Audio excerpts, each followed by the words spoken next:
Interesting. You think I'm just a clumsy moth bumping into your lamp? Wait, what? Do you really consider me a pale copy of a butterfly? I am a stealth master, and my wings act as an ultrasonic jammer against bat sonars. What would happen if I lacked salt at night in the forest? I would hover in the air like a hummingbird and drink the tears of a sleeping bird. Strange. Why did Nietzsche give my males antennae capable of smelling a female from 10 kilometers away? Get up. I said, get up. Where am I? A datura flower blooms at midnight. Welcome to the darkness. 24 hours in the life, 8 p.m. Dusk. I wake up under the bark of an oak tree. My huge eyes adapt to the darkness. My daytime sleep was very deep, but I had no dreams. 9 p.m. For 10 minutes, I simply vibrate my wings, warming up my flight muscles like an engine before takeoff. Otherwise, I wouldn't be able to fly. 9:15 p.m. Takeoff. For 2 hours, I dart through the night forest at speeds up to 50 kilometers per hour. 11:15 p.m. I hover over a night-blooming flower for 15 minutes, sucking nectar with my long proboscis. I spend a lot of energy hovering like a hummingbird, so I need a lot of sugar. 12:30 a.m. Alarm. My antennae pick up a bat's sonar. In a fraction of a second, I turn on the ultrasonic jammer on my abdomen. 12:35 a.m. The bat is disoriented. I dive into the bushes and sit motionless for 20 minutes, catching my breath. 2 a.m. I lack sodium. For 15 minutes, I carefully drink the tears of a bird sleeping on a branch. 4 a.m. My antennae pick up the pheromones of a female kilometers away. 1 hour of purposeful flight following the scent trail. 5 a.m. We find each other and mate in the dark. 6 a.m. It's getting light. I find a dark shelter and instantly fall into suspended animation to hide from birds. 8 p.m. Exactly 24 hours later. The night is mine again. That's my typical day. But what other episodes happen in my life? You can find out next. Birth and growing up. But how did I become a night phantom? It all started with an egg that my mother glued to an apple tree leaf. A caterpillar hatched from it. And it wasn't just any caterpillar. It was a ravenous monster. It had a long, sharp horn on the rear end of its body. It ate day and night, grinding leaves with its jaws. The caterpillar grew to enormous size as thick as an index finger. Then it descended to the ground, burrowed into the soil, and turned into a pupa. Inside the hard brown case, its body dissolved into a genetic soup. Organs rearranged, antennae grew, wings formed, and one night I tore open the cocoon and emerged to the surface. Hummingbirds and phantoms. I wake up. My body is thick and powerful, like the fuselage of a fighter jet. I take off. My wings beat the air with such speed that they blur into a smudge. I fly up to a flower, but I don't land on it. I hover in the air, absolutely motionless, like a tiny hummingbird. I unroll my proboscis. It is longer than my entire body. I dip it deep into the flower and drink nectar right on the fly. Many people, seeing me at dusk, swear they saw a hummingbird in their garden. But it was May, the phantom of the night garden. Ultrasonic Gamer. I fly further. Suddenly, my antennae pick up a high-frequency squeak. Radar. A bat's sonar. It is probing the sky with ultrasound, looking for fat, juicy prey like me. A butterfly would be dead. A praying mantis would fall into the grass, but I don't hide.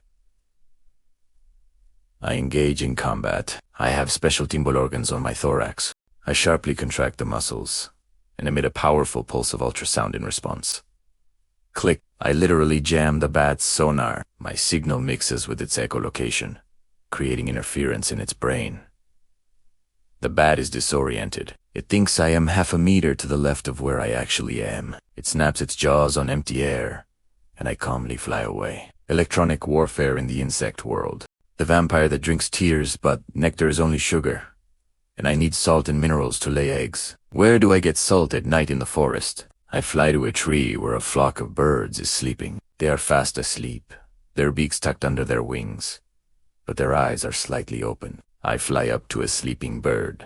Carefully, so as not to wake it, I lower my long proboscis Right under its eyelid, I start drinking its tears. Tears are full of the sodium that I need so much. I am a tear vampire, and some of my brethren in Siberia and Asia have gone even further. Their proboscis has become hard and sharp. They pierce the skin of sleeping animals and even humans and drink actual blood. Didn't expect that from a harmless moth. Pheromone madness, the night is coming to an end. I need to find a mate. I don't have time for dancing and courtship.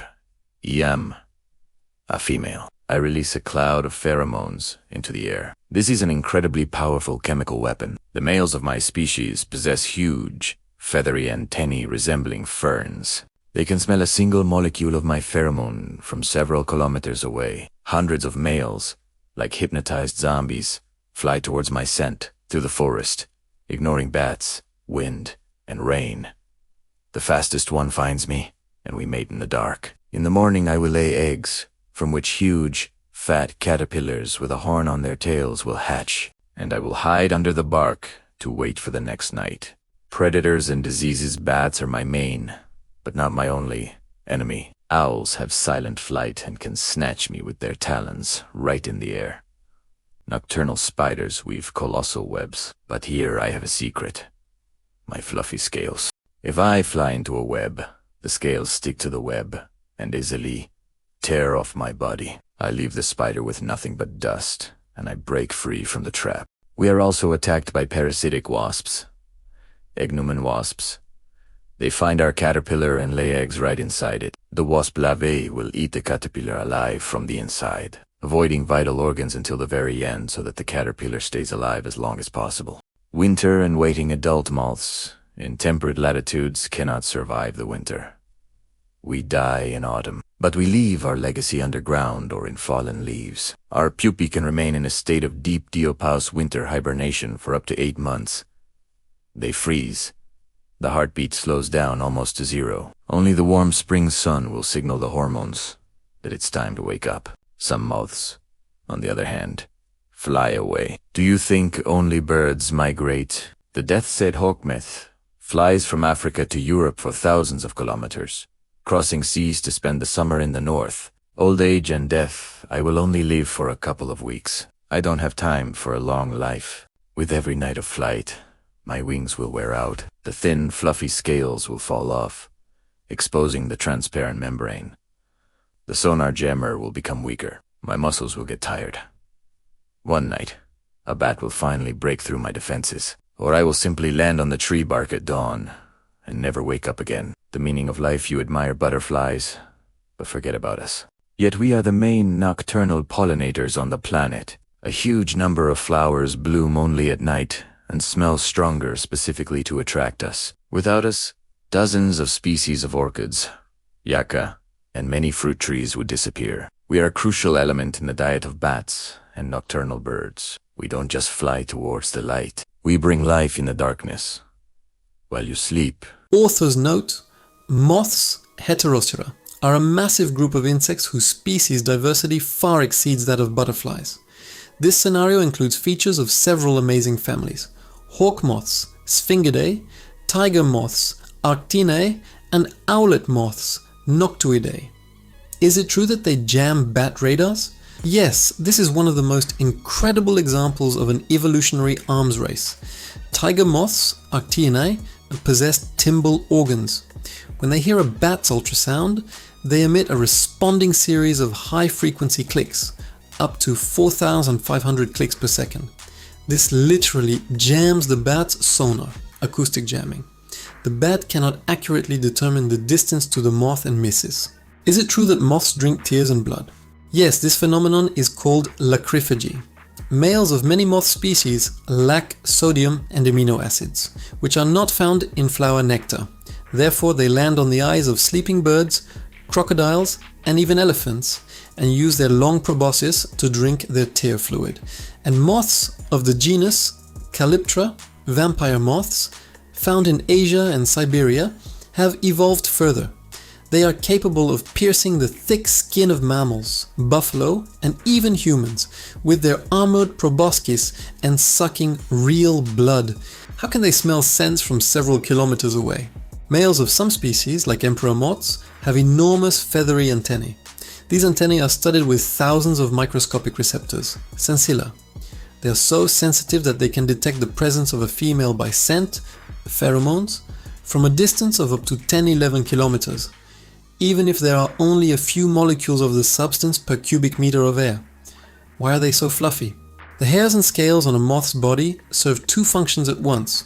First, they retain heat, since it's cold at night and the muscles need to be warmed up for flight. Second, this fluffiness acts as a stealth coating.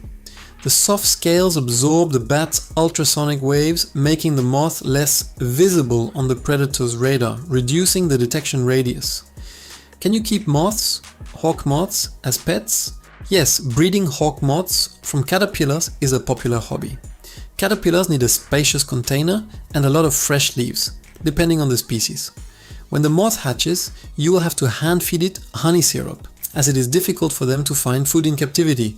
But remember that they only live for a couple of weeks. If you were amazed by how a moth drinks crocodile tears and uses stealth technology, be sure to watch our next video, 24 hours in the life of a clothes moth. You will find out, is it true that the moth flying around your apartment doesn't eat your clothes at all? How do its larvae digest keratin and plastic? And why is it already too late to kill a flying moth? Play the next video.